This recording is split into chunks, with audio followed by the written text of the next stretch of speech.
28 December ইরানের সরকার বিরোধী বিক্ষোভ শুরু হওয়ার পর 8 ও 9 জানুয়ারি সহিংস রূপ ধারণ করে। এ সময় কঠোরভাবে বিক্ষোভ দমন করে ইরানের নিরাপত্তা বাহিনী। মানবাধিকার সংস্থাগুলোর তথ্য অনুযায়ী এখন পর্যন্ত বিক্ষোভে 3000 মানুষের মৃত্যুর তথ্য নিশ্চিত হওয়া গেছে।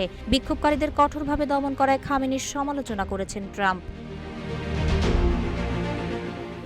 মার্কিন প্রেসিডেন্ট ডোনাল্ড ট্রাম্প ইরানের উপর হামলা করা থেকে সরে এসে এবার সুপ্রিম লিডার আয়াতুল্লাহ আলী খামেনিকে সরানোর ইঙ্গিত দিয়েছেন। 17 জানুয়ারি সংবাদ মাধ্যম পলিটিকোকে দেওয়া সাক্ষাৎকারে ট্রাম্প বলেছেন, ইরানে নতুন নেতৃত্ব খোঁজার সময় এসেছে।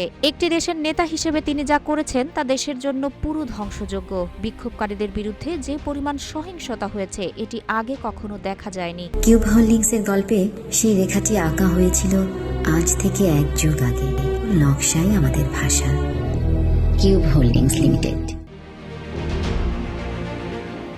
তিনি আরও বলেন, ইরানের নেতৃবৃন্দকে দেশ সঠিকভাবে চালানোর দিকে মনোযোগ দিতে হবে। দেশের নিয়ন্ত্রণ রাখার জন্য কয়েক হাজার মানুষকে হত্যা করে নয়। নেতৃত্ব হলো শ্রদ্ধার বিষয়, ভয় অথবা মৃত্যুর বিষয় নয়।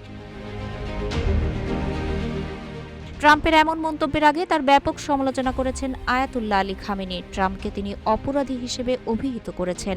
খামেনির মতে, ইরানের জনগণের ওপর এই ধ্বংসযজ্ঞ চাপিয়ে দিয়েছেন ট্রাম্প। তাহেরা আক্তার, রূপালী বাংলাদেশ।